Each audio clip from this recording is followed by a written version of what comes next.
Welcome to today's episode of Strategy Simplified.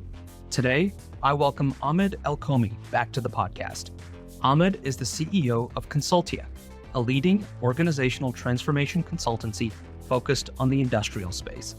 Today, we discuss trends taking place in the industrial space, as well as tips, best practices, and pitfalls to avoid in organizational transformation. Let's dive right in. Ahmed, welcome back to Strategy Simplified. Really excited for part two of our conversation today on the trends taking place right now in industrial transformation. For folks who haven't heard from you for a while or maybe tuning in for the first time, can you just quickly give us a sense of your background and the consulting firm that you run? Sure. Thanks, Neyman, and really happy and excited to be here today. So my name is Ahmed. My background's in engineering. Early in my career, I had some frontline roles. So I was a plant manager. I then got into consulting, started cutting my teeth with Partners in Performance in Australia. I spent about 7 years, so grew into an associate principal. Super early midlife crisis, so went back to uni for a couple of years just to escape work, and then got back and I joined DuPont Sustainable Solutions. I was a partner there for a couple of years.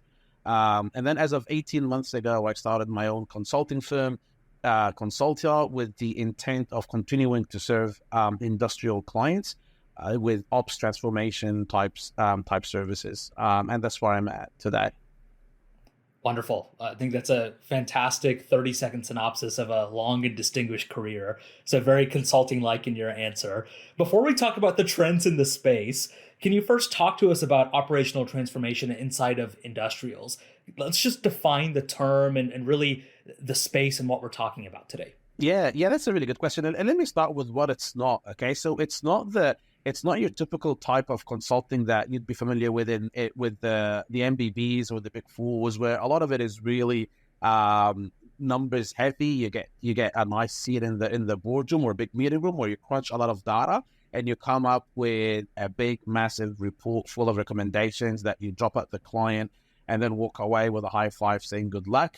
Or in the instance of where it's taken a bit further with the MBBs and Big Fours is let me come and help you run the PMO. So they get in and they establish a big PMO running sometimes hundreds of initiatives. In my experience, running the organization into an absolute frenzy and a lot of consulting fatigue. So where ops transformation typically comes in is after that consulting storm had taken place and millions have been spent, a lot of the times they'll come back to that type of consulting, the ops consulting or the ops transformation type work where they say, can you please help us, get some results? Because a lot has happened. There's all these dashboards, but my bottom line hasn't actually moved for all intentions and purposes. What happens very well is a lot of gutting when it comes to costs. Okay, so org restructures, spending with suppliers and supply chain, that all tends to come pretty well from the MBB and Big Four cohort. So they do really well when it comes to gutting an organization and cutting costs, but it leaves the operation in a state of fatigue. It leaves it in a state of it's basically unsustainable.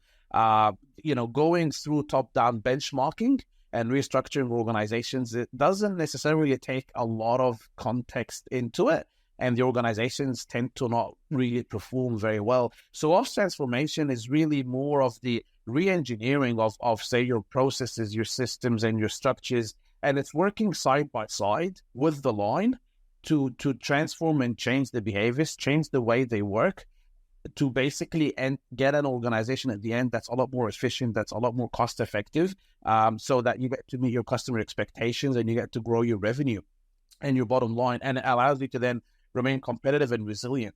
So to really simplify it, ops transformation is the type of consulting that's solely focused on delivering a sustained bottom line result for an organization that is a lot less about having less people, but more about getting more out of the people and the assets that you have. So you sweat the assets in terms of equipment and people, and you make the place more productive. I really like the way that you frame that, talking about ops transformation almost being like a rejuvenation of the business and of the environment after pretty drastic change and cost cutting, really bringing things back to life. And here's how they're going to now grow and operate in a sustainable way moving forward. That's a unique spin on ops transformation. I haven't necessarily heard worded like that way before. And I find myself, Liam, having to come in and defend myself in the first week to say I'm not cutting toes. I don't have an axe. I'm not the toe cutter. I'm not the axe man. I'm not coming. Everyone's keeping their job. In fact, in some instances, the top down has been so harsh that to make it sustain, you might have to come back a bit and bring in a few more people. But I'm here to build capability, make you succeed, put you on the track, show you how to get there, help you get there, which is a really different spin. So consulting has a really bad taste in a lot of industrial organizations. And it's almost like a fresh breath of air when you come in and you say, hang on, buddy, I'm on your side this time around. We're bottom up. We're coming in. I'm with the crowds. I'm with the masses. And we're going to come in and we're going to do this together. And we're going to show the guys at the top how awesome everyone is. So it's a really different spin to I've been parachuted in to tear it apart versus let's all get together and really, really make this place the best place to work in that we can all be proud of, right? Yeah. So let's bust right into it. You work with industrial clients around the world. You witness the challenges of transformation day in and day out. Can you talk us through a couple of trends you're seeing play out in the space right now that organizations, both in the industrial space and perhaps beyond, should be aware of?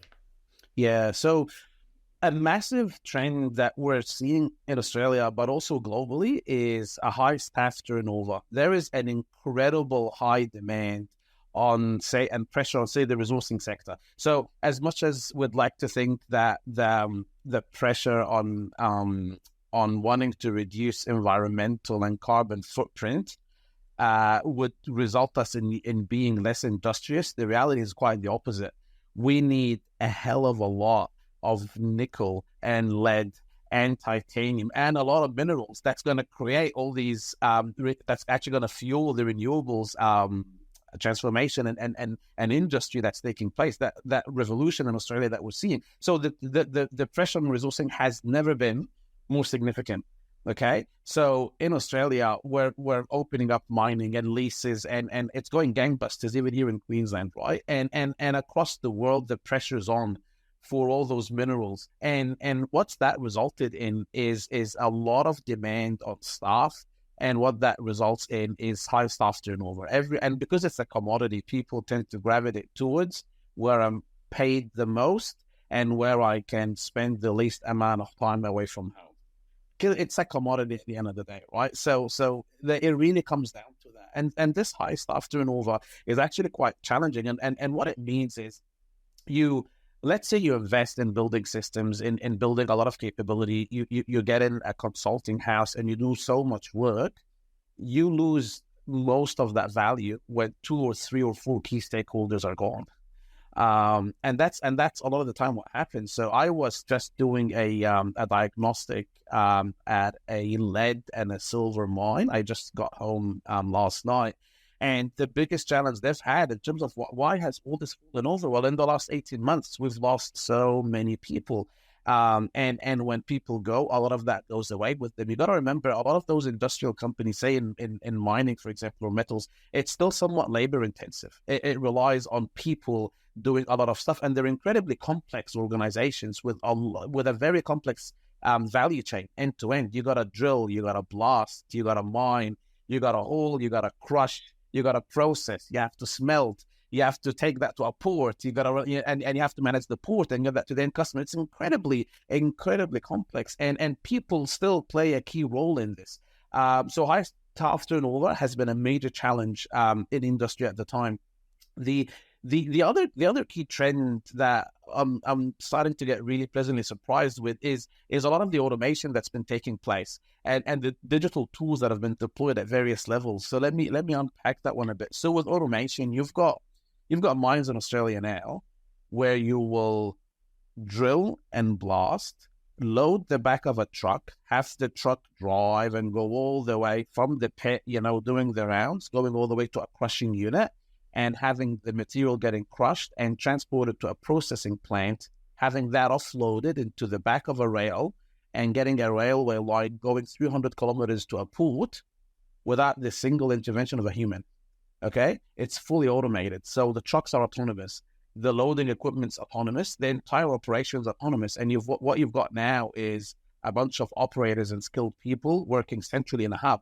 It's almost like a NASA type setup where you've got screens and you're managing the equipment remotely. And it's quite incredible how automation has quickly crept in. And again, those companies are mitigating for the fact that I cannot rely on high-skilled labor in these remote parts of the world. I need to be able to move forward, and what's better than basically automating the trucks? So you don't need operators anymore to drive equipment or to operate graders or dozers or anything of the sorts. So there's a really cool trend here in automation that's taking, and that's obviously changing the way you manage the operation. It's changing the way you prioritize how you manage your operation.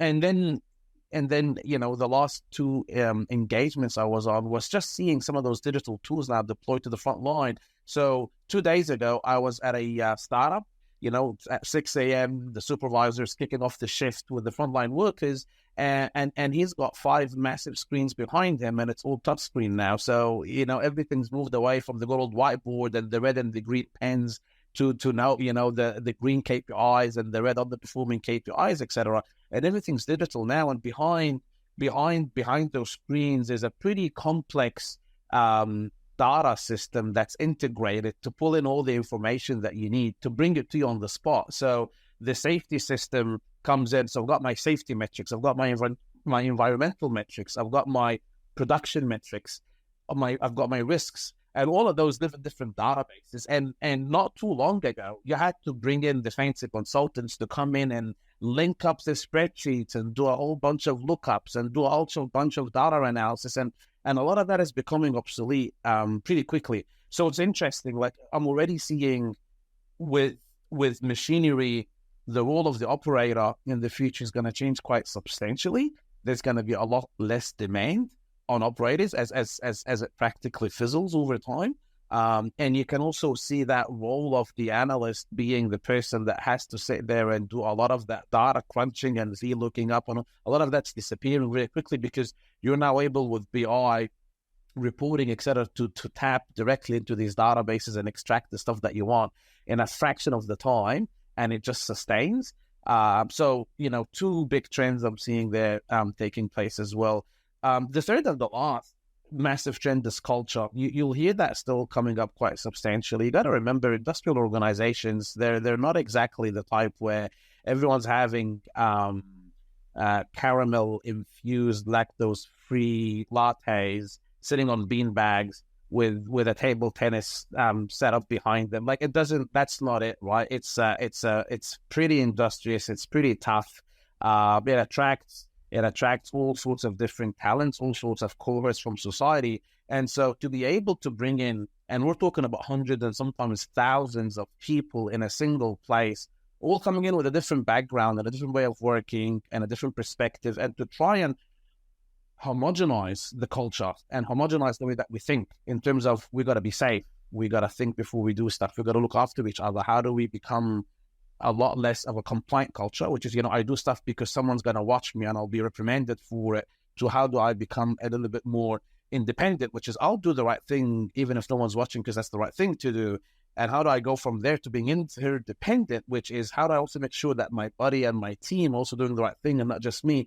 That's a pretty complicated journey, and one that's so important now because all eyes are on now. Spotlights are on. We've got, a few general managers of operations that are in court in Australia because we've had deaths, we've had major injuries. And so the level of accountability that has now taken place is not really a joke. Not that it was before, but the level of scrutiny now is so much higher. Like, you're a general manager or a vice president of an industrious operation, and yeah, you're paid handsomely, but oh my God, it is a pretty complex gig, okay? Noise levels, environmental footprint, harming people, harassment at work, bullying at work. There's so much at stake. And every little news now, as you can imagine, is all over the news, right? So it's a big deal now to try and get culture to be stronger than anything. So I come into the organization and my behavior changes instantaneously. So yeah, three key challenges I see here. The high staff turnover is a big deal.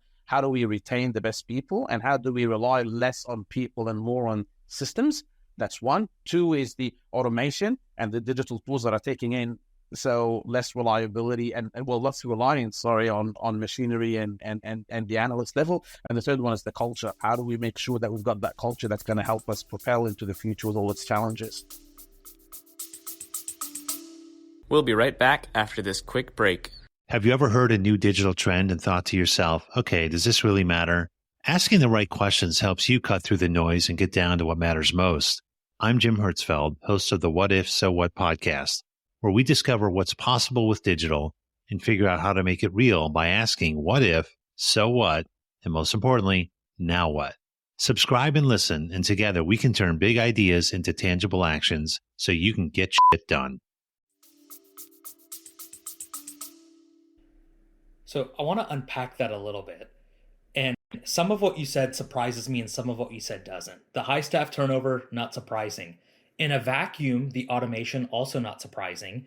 And the focus on culture, also not surprising. But my hypothesis coming into our conversation was that this was a less automatable industry than some others out there. And what you're telling me is that we're able to remove human inputs from so many facets of the value chain that we're able to take a material from a mine to a processing plant to the next kind of distribution point without any human interaction. So is that leading to an increase in efficiency, in productivity, in how much I'm able to mine in a certain day? Can you talk to me about the kind of business impact of this automation that we're seeing in the space? Correct. So one of the challenges up front, as you can imagine, is if you've got the infrastructure set up and the cost is sunk in some way, shape, or form, it would never make economic sense to scrap all that away and automate. And that's the problem, right? Most of the guys out there are up and running already. Okay, so the few ones that are going through the expansion are basically, getting new dirt and turning that into an operation, getting new leases and all the rest of it.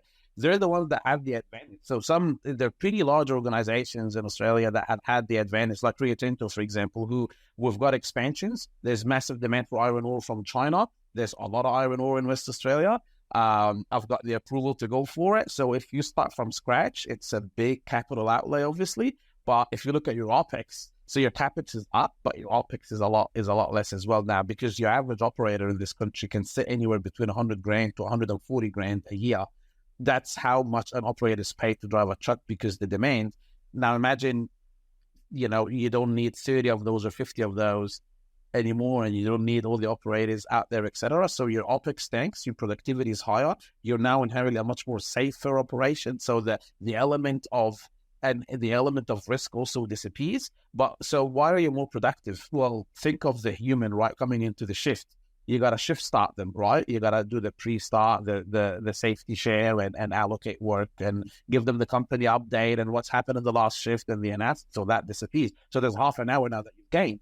Half an hour on a complex operation like this is a lot of time. No more crib breaks. I don't need to stop for crib, twice a shift. So that's a big deal. And it's never the crib. It's the half hour you lose before the crib getting to the crib. And it's the half hour you lose after the grip getting back into the operation. And humans being humans, they like to take their time before, during, and after crib and all the rest of it. Complex processes, it sounds pretty simple, but shift change, for example, it's pretty complicated when you're trying to get 100 people to do this across equipment. You lose a lot of time, you lose a lot of productivity. Now that disappears, so you have all these elements of what's typically called utilization of availability. So think of, you've got 24 hours in a day, and the first hit on the hours is the availability. My equipment is broken down, my engine won't start, etc. That's availability. Let's say you take 4 hours out of that. You've got 20 hours in a shift that you can actually run where the equipment is available. Normally 5 hours out of that are gone in what's called utilization, or like human delays. So all that now disappears. So you're really left with maintenance and you're left with refueling. And all of these other complexities have gone, which is pretty. And now, the element of fatigue, etc., is not factoring in a lot of the accident damage that you get with humans being there. So you're talking about a fleet that is going to be inherently, by design, a lot more productive, a lot safer, and a lot cheaper to run day to day. That's a major change. that changes the economics of the entire operation now. The capital outlay is big up front, but the OpEx is a lot less and the productivity is a lot higher. Yes. That's huge. If there's 20 available hours in a day and I'm getting 5 of those hours back, that's a 25% boost in my productivity before anything else. Per truck, for example, or per bit of gear, times 30, 40, 50 of those in a day is humongous. Yeah. Wow. So, Ahmed, I think that's an important distinction you made before between, look, the operations that are already up and running that have already invested in the CapEx that's needed to set up their processes in a human-centric way, they're going to stay with the model that works for them. And it's the new projects that are going to move forward with this automation and advanced technology. So my thinking is, okay, then the pace of change in this space is going to be slow because some of these human-centric mining and industrial operations are years and decades in the making. And so can you just speak to that, what you think the pace of transformation is going to be like in this space? Yeah, and that's the thing that I think a lot of the folks outside of the industry don't tend to understand. Like it's really easy to throw all these targets and say you want more of this and more of that, but you come into this operation, for example, and sometimes it can take you 18 months to do a capital upgrade of, say, a crushing system that integrates with a conveyor that does X, Y, and Z. And to get it, after you've done the pre-feasibility, the feasibility, you've done the construction, you've done the commissioning, it's 18 months before you're like at steady state operation. So it's quite slow. I mean, that's a small capital upgrade that can happen in an industry of that magnitude, and so none of this is quick. Some of those operations have a life of mine, for example, that goes 20 to 30 years. So the fact for them to scrap completely and start from scratch can be very unrealistic. And you got to also remember the automation might suit and might not suit the operating philosophy, right? So what I mean by the operating philosophy is let's say, for example, you're in a certain terrain, you're in a certain environment where where the automation might be quite complex as well. Okay, you might get different road conditions. The weather might be extreme. There may be some variables that may not allow you to automate to that extent. In WA, it's predominantly desert based. The terrain is a lot more level. There can be different factors that can play into that as well. So it's not a definitely that's the right answer. That's the way to move forward. And that, I guess, is also the inherent complexity that you get. You will find your resource and you will have to deal with what you're given, that complete deck of cards, including, by the way, the legislation that comes around it. There may be pressure that to get the lease and to mine it, you got to employ a certain number of people. That might be a requirement. So to go in and to say that you're just going to say, for example, get in and employ the fewest number of people because, to automate, that might not actually be an option. So it's not very straightforward. And where it's becoming complex now is this is not just about a business plan. This is the business plan plus that ESG environment around it completely that's actually required to get you to have that license to operate, which is becoming more and more complex, as you can imagine. So it's not, fortunately or not, it doesn't matter. That can depend on your opinion, but it's definitely not just about being productive. It's become very complex as well. Yeah. We'll be right back after this quick break. Hey, consulting firms, I'm going to take a quick sec to speak to you. Is your lack of brand awareness in a certain market hurting your recruiting efforts? Raise your firm's brand awareness and prestige and expand your recruiting pool by partnering with Management Consulted. Our expert team works with you to co-develop engaging content that speaks to future employees, potential clients, and online search algorithms alike. In addition, we help you put on curated events to speak directly to top talent in our 3 million strong community that is looking for consulting roles now. Reach out today to speak with a member of our team to see how we can help you showcase what makes your firm unique. Write us, team@managementconsulted.com. That's TEAM@managementconsulted.com. Or find us by clicking the link in the show notes. One of the second order effects I'm seeing from this change and just what's happening in the space is the fact that workers are going to have to learn new skills. And you've already mentioned the fact that we are kind of reallocating human capital to different functions now. And so, can you speak to how the space and the industry is moving forward with reskilling its workforce, and how you specifically are involved in that with your clients? Yeah, very good question. So it's one thing to induct people to come to the operation or to expect them to have a certain trade, etc. Where I think capability building tends to fail a lot of the times is it's almost like it's good leadership, right? So a good leader would lead collectively but manage individually, right? That's really a good leader, right? And that analogy can kind of be applied to the upskilling component. It's not a medicine that you'll apply consistently to everyone, which is, oh, look, we've got to train people because that's the compliance thing, and we just got to tick the box and get it over and done with. A lot of the times, the most important piece that's missing, especially as processes are changing and industries are changing, is defining what good looks like. I've just come from the operation where I'm sitting there with the supervisor and the superintendent. Do you know what a good day looks like? Do you know what a good week looks like? Like, is it actually defined anywhere? Like, you've spent 5 years as the superintendent trying to figure it out. If you disappear tomorrow, if you went on a long leave, if you just completely called it quits and wanted to go elsewhere, where is that captured? And a position description doesn't tell you anything about how your day to day, week to week look like in terms of what's the gold standard. So I find myself spending a substantial amount of time defining what a good day looks like. What does a good week look like? I go in and I look at a superintendent's or a manager's calendar, and it's booked out 40, 50, 60, sometimes 80% of the week is booked out in meetings. And I'm going, when are you ever going to get any work done? And he's going, I don't. I'm just running. Like, if I get a toilet break in between meetings, I'm actually quite lucky. I may need to start penciling that in because I don't even get to do that. So you say, okay, well, a good manager may have to have, maybe 25% of their calendar booked out in meetings, but maybe another 10 to 15% should be allocated to walking the line and interacting, getting out of the office, seeing people, coaching, developing, role modeling, interacting. And maybe there's X amount of time in doing all these other things. So I find myself having to define the routines and rituals for the role. And once I've defined what good looks like, then we can sit and assess your current performance and your baseline. Okay, so where are you now from where you need to be?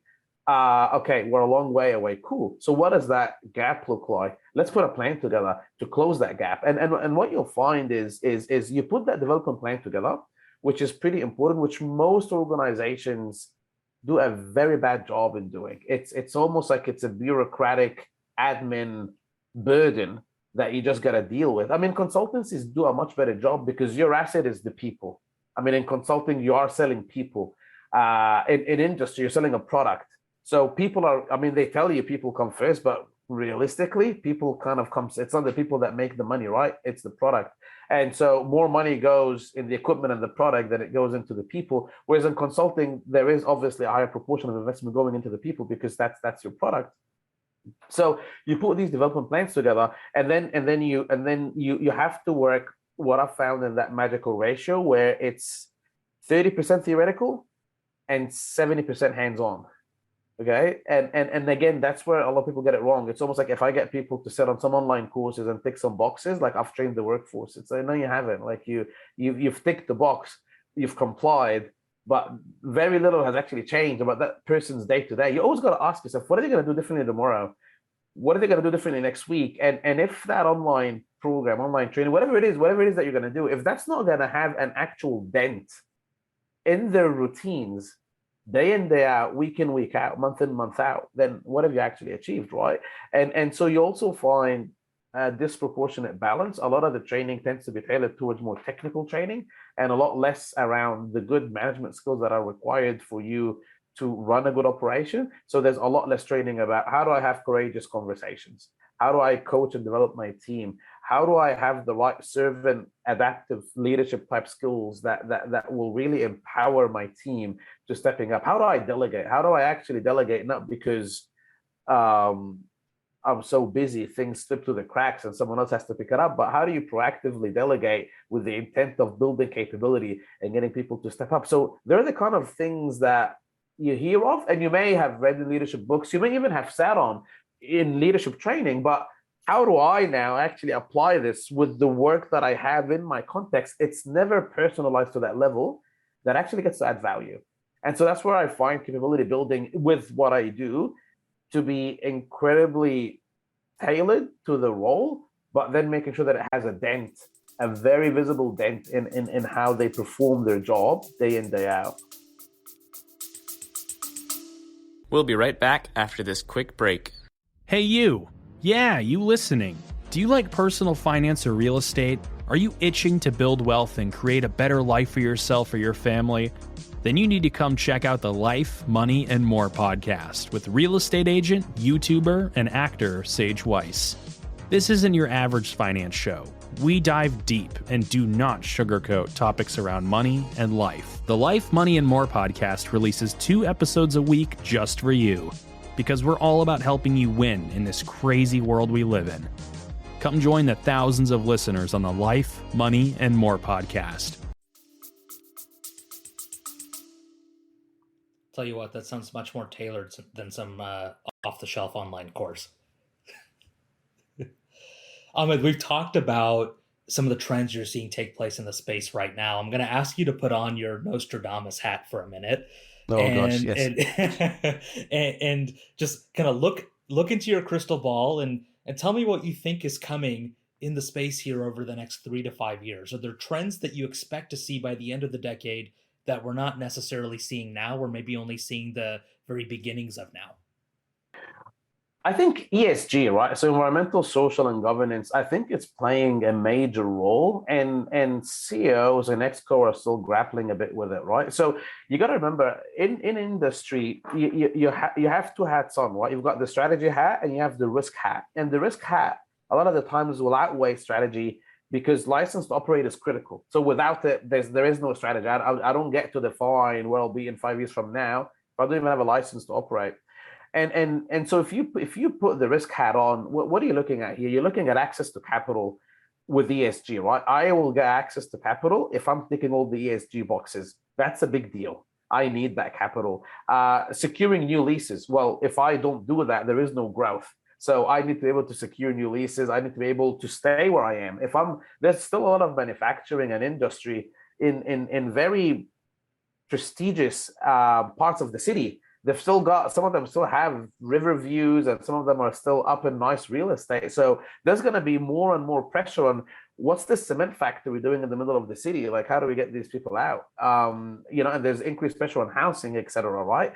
So, and you've got the talent attraction and obviously the license to operate. So you've got so much risk coming out from ESG that it has to be answered and it has to be dealt with. So the problem that you've got now is, how do I operationalize ESG, for example, so that I'm in a situation where this is actually part of my portfolio. It's part of my initiatives. It's not just this thing. It always used to be a thing on the side. I mean, there was always an environmental manager or a safety manager. Then they combined them. They call it HSE, health, safety, environment. Then they became HSERT, health, safety, environment, recruitment and training. It's like the others. Like you have your primary producing functions, and then you bucket everything else up into a role for the sake of compliance. But it's not that anymore. It's not enough to comply. It has to be incredibly strategic and tactical. So when I look at your business improvement portfolio of projects, I want to be able to start seeing carbon reduction and ESG initiatives baked in there as well, because that's now part of it. So this is only just starting to happen now, because you put yourself in the executive's position, right? What am I going to do differently tomorrow again? Like, what's the front line what's all this ESG stuff? How's my operator what's he going to do differently tomorrow? What's the supervisor going to do differently? And that's pretty complicated questions to answer. Yeah, we can have the strategy on paper, but what does that actually mean for us day in, day out? The energy transition is on, right? And everyone has subscribed to incredibly aggressive targets by 2030. And while it's exciting to get up and bang your chest and throw these numbers out, everyone's now grappling with how in the world am I gonna meet that? Yeah, like how am I gonna have, and especially from the shareholders and the owners, to show credible plans to hit those targets as well.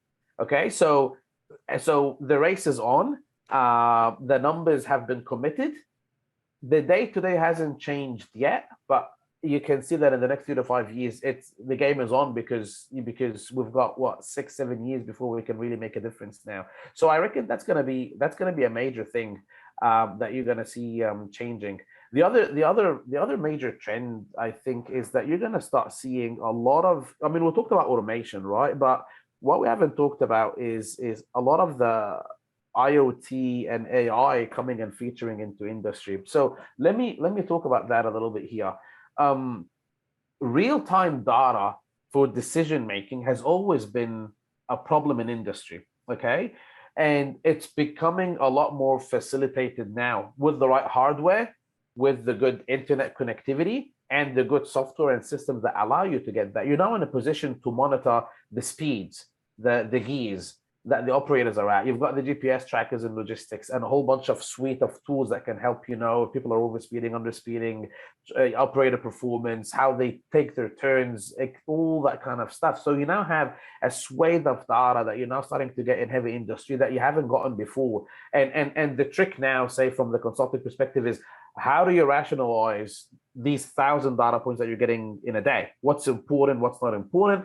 How do you cascade that as well across the organization? What does the CEO need to see? What should the VP look at? What should the manager look at? What should the superintendent look at? What does the supervisor look at? And actually make sure that you're cascading the leading and the lagging metrics throughout the organization to make sure that everyone's working at their level and looking at the right things as well. So that's where consulting can feature well into all that work. The other part is the machine and the equipment performance is enhanced as well quite substantially, to the extent that you've got now your predictive capabilities, which is very exciting. There's a lot about predictive capabilities. Let me give you an example. If we operate the same way we are, we're going to break down in the next 6 hours. This pump will fail. This valve will seize. This thing's going to happen. It's always been the dream thing. Can I actually predict things breaking and getting in proactively? Because every hour on some of those things could be worth millions of dollars. And there's always been a lot of talk about predictive capability, but there has never been the magical pill. There hasn't been this industry that said, I have managed to avoid 70% of my failures by installing this fancy gadget. Well, not yet, at least, right? So it's still finding its feet, but it's become a lot better now. And again, the hardware is available, because you got to imagine they're very complex systems. So to look at why would a pump fail in a particular instance like that, you could be looking at temperature, at pressure, at vibration levels, at the pH of the material going through it. There's a whole swathe of complexity that goes into it. But AI and machine learning is becoming very adaptive and can absorb a lot of information. And I can envision that very soon we're going to be in a position where we can improve the performance of the equipment quite substantially by having machine learning and AI handling that and handling the predictive aspect of how do we make sure that we continue running without slowing down or breaking down. I think the predictive nature of those analytics is what's key there. Not just responding to what's already happened, but mitigating in advance issues that could arise. That's the billions of dollars that the industry could generate worth of value, literally aggregated. It's humongous. Yeah. Ahmed, it sounds like you're bullish on the space, which I am too, but it's a notoriously unsexy industry to the general public. And a lot of people don't understand just the massive amounts of money that's generated inside of this space every year. It's not something that people think about a lot when they think about business generally. Can you just talk to me about your kind of general feelings and outlook on the industry here over the next 5 to 10 years? You already said you're bullish. Can you just expand on that a little bit? Yeah, I think one awesome lead indicator I really rely on quite substantially is the participation of women in the industry. Okay, so you're seeing massive gender diversity taking place in an industry that has historically predominantly been ruled and run and managed by men. Okay, and that's changing substantially. So the operation that I've just come from has a younger female who's heading the maintenance function, which is a massive remit, right? And you never used to see that stuff before, right? You used to see a lot more females in the sustainability space, in the HR space, in a lot of support function. Now you're starting to see them coming in through the line, which is incredibly exciting, right? So the fitters, the mechanics, the supervisors, the managers, etc. So to me, gender diversity has been such a fresh breath of air into the industry, because that also changes the tone of the industry, right? It's not the loudest. It's not, so a lot of the testosterone levels can kind of drop quite substantially, which is not a bad thing in operations like that. And I think statistically speaking, um, females tend to be a lot gentler on the equipment as well, so you get a lot less breakdowns on the equipment and accident damage than you do with all these men like trying to compete, each other out. So it's actually quite good. And what had to, and in order for that to take place, you had to change the culture again, right? And so that's why I keep bringing back culture. People have always been skeptical and scared and worried for the harassment that used to take place in those industries, the lack of growth, the lack of opportunity, no role modeling taking place in those industries. And I think gender diversity, as an example, has been incredible in terms of, we got to change the culture first. Well, you have to do both in parallel, because getting the diversity changes culture. So you almost gotta have a plan to change it, and as you make the change, you facilitate it a lot. So and remember too, now the rosters have become a lot better now. So flights and accessibility, they're remote operations, right? And now you've got charters that say, well, fly out on a Monday morning, bring you back on a Thursday evening, Friday you work from home, or you take off and you've got the weekend. So that's, for example, in Queensland, the dominant roster that's taking place. So you're not now disconnected from your home for, the 2 weeks on, 1 week off, or the 3 weeks away, or the oil rigs back in the day, the 4 weeks away. All of that has changed, and all that dynamic allows a lot more participation from a much wider cohort. I'm actually quite positive about industry, because as it becomes more less laborsome, which it is becoming, and as it becomes more advanced in terms of the technical capability that's required, etc., I think it's going to attract a much more wide and diverse cohort into it. And like I said, whether people like it or not, resources, as an example, they're not going anywhere, because all your phones, all the wind farms and solar panels and all the batteries that we need for the Teslas and everyone else, the bottleneck in a lot of those industries in battery manufacturing is the resource. I mean, it's the thing that you can't just throw money at and get more of, because it's scarce. So I actually think that you'll see a lot of the value chain. I mean, where the bottleneck is in a value chain is where a lot of the money is made. And I really think that in the next few years, you're going to see that more prominence in mining taking place. A lot of those battery manufacturers are even looking at investing in their own mines so that they can secure their supply chain, which is unheard of. No one was ever interested in owning a resource operation previously. So I think all of this is going to continue to change the economics of it, and the viability of the resourcing, and the general impression of the public of resourcing. It's not the place where you get dirty. It's not the place where you get hurt. It's not the place where you get abused and it's a really bad culture. It's a place where you can learn, where you can develop, where you can grow, and we can have a major impact on things. I mean, sometimes it's incredibly rewarding just to see a product coming at the other end of all that hard work that a whole bunch of people have put into. Yeah. I think that's a conversation for another day, but that vertical integration of the supply chain, right, across companies like Tesla and others that require these intensive resources, I think is going to be a big competitive advantage for them moving forward. And, as an investor, as someone who's evaluating these companies and trying to evaluate them, I think that's something that I'm looking at is I'm looking at the future potential returns of some of these players who require these natural resources, as what's the security and the sanctity of your supply chain yet, and how vertically integrated are you? Correct. And that supply chain now needs to be ESG'd as well, right? Which is now making it complicated, because it's not just about my little operation. I don't care how I got my supply, so long as I've got it. They're the old days. Now it needs to be traceable and transparent, which adds massive complexity, especially if you're operating if you're in the Congo, if you're in certain parts of the world, in Africa and other places where, industry is not very tightly regulated, that's going to add even more complexity and more pressure on making sure that. So who wins at the end? I with the resources, who's unregulated because you need me, or I who needs you? It's going to become, and we haven't seen that play out yet.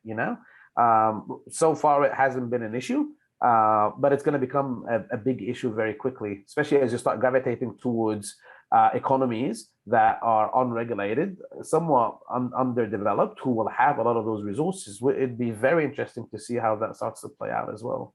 Yeah. As we move into the I'll start that over. As we move into the electrification of everything, are there certain countries or regions of the world that you expect to become hotspots for industrials that aren't necessarily hotspots today?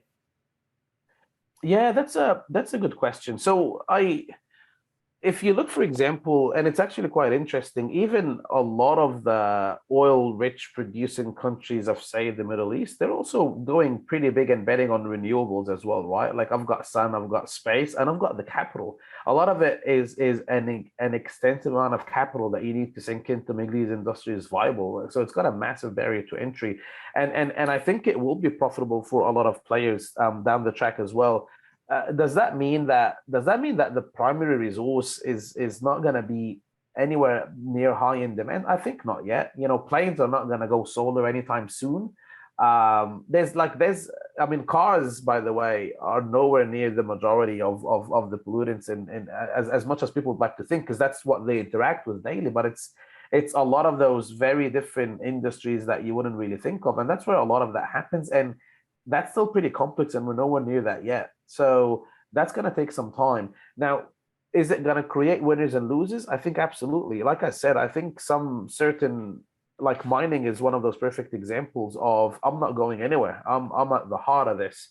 And I'm in fact becoming the bottleneck, which means that I'm going to be making the killing here. I think where it might start to hurt now is think of you used to be the contractor set up in a remote part of the country where you were serving a lot of, say, mining companies or industrial companies. You may not need anywhere near as many mechanics down the track as you may need auto electricians, because a lot of the equipment is now automated. So a lot of some of those, not legacy trades, they won't be a legacy, but they're going to be a lot less in demand as those transitions happen. I'm going to need more people. I'm going to need more electrical people, more electro technicians, people with different skill sets, etc. And that's going to hurt people up front who are, again, they're up and running and they've invested into the workshop, into the equipment, into the spare parts, into the inventory, into the supply chain that makes them who they are today.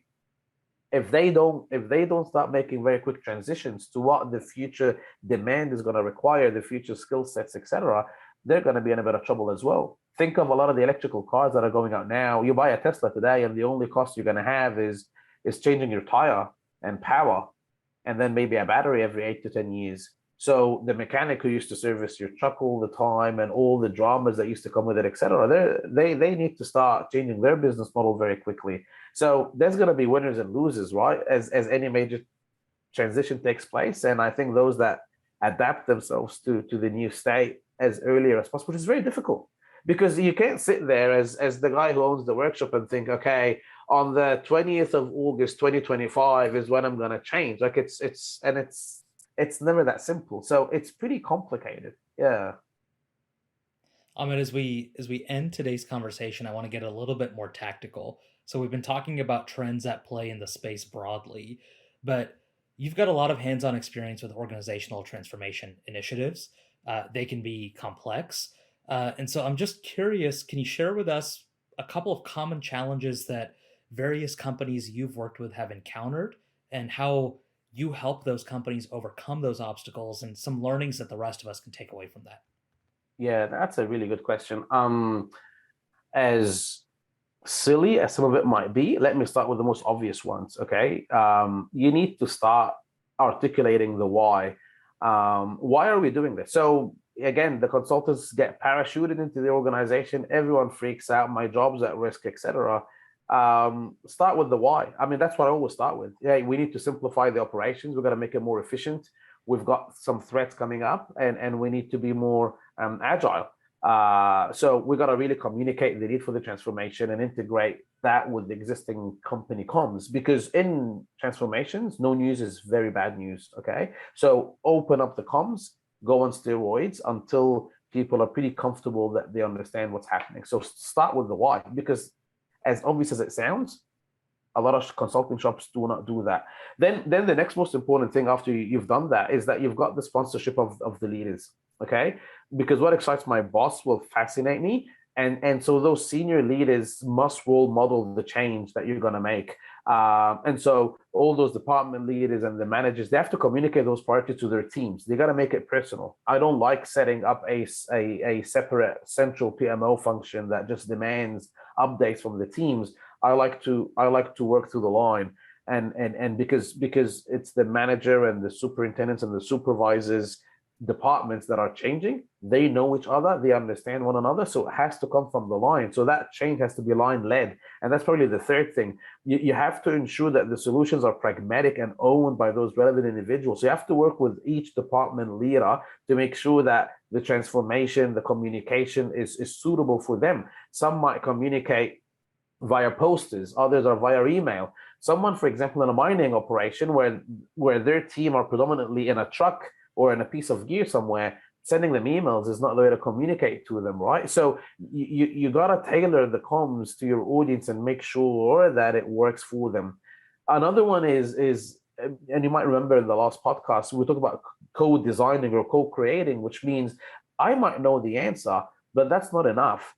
If I'm just shoving answers down their throats, which a lot of consulting shops tend to do, here's the framework, here's what we're going to do, bang, go, make it happen, and I'll set up some tracking and I'll whack you every week if you're behind, and I'll measure you on reds and greens and all the rest of it, and then I'll report up, all the non-compliance. It's like, what a miserable gig. Okay, so let's not do that. Let's sit together and co-create all the solutions. It's okay to have the answer in your back pocket, but what you'll be surprised about, 8 times out of 10 is you also learn a lot from those line people, and you tailor your solutions even more. So you actually get a better answer when you co-create. So you engage the leaders, you engage the end users in that design, and what you find is implementation is then a breeze. One very hard thing again, and we mentioned earlier about those PMO setups running hundreds of initiatives, resulting in a chronic level of consulting fatigue. Focus on the priorities. And I know it sounds really easy, but you walk away having spent a couple of mil on a top-down report, 600 slides, and you've got no idea where to start. So avoid that headless chicken syndrome where you're just running around panicking, trying to get everything done and get nothing done, and clearly align those priorities from the leadership down to the shop floor. And another major thing here is to make sure that you're not adding extra admin. If the transformation is now introducing a tracker and another tracker and then a third tracker to track those two trackers and all this complexity that has to take place, the reality is as soon as the consulting goes away, it all falls away. It's almost like finally they're gone. I can just get rid of all of this. And I've seen it so many times, right? So go back to basics. Don't add new meetings. Don't add new track. At whatever things you introduce has to be able to make people's jobs better, lighter, easier, quicker, more sustainable, right? And if it's not doing that, then really challenge that stuff that you're injecting and introducing into the organization, get feedback, etc. Also, there's no harm in deploying in stages.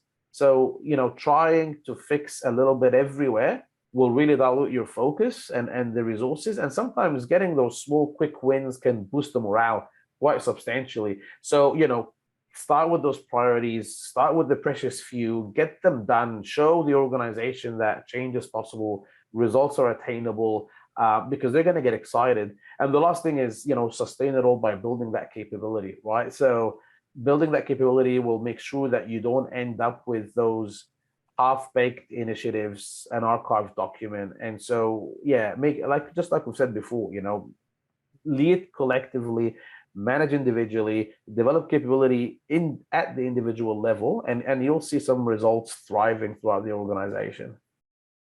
I love that. I've really tried to compress it all, but there's some of those key learnings, I guess. Yeah.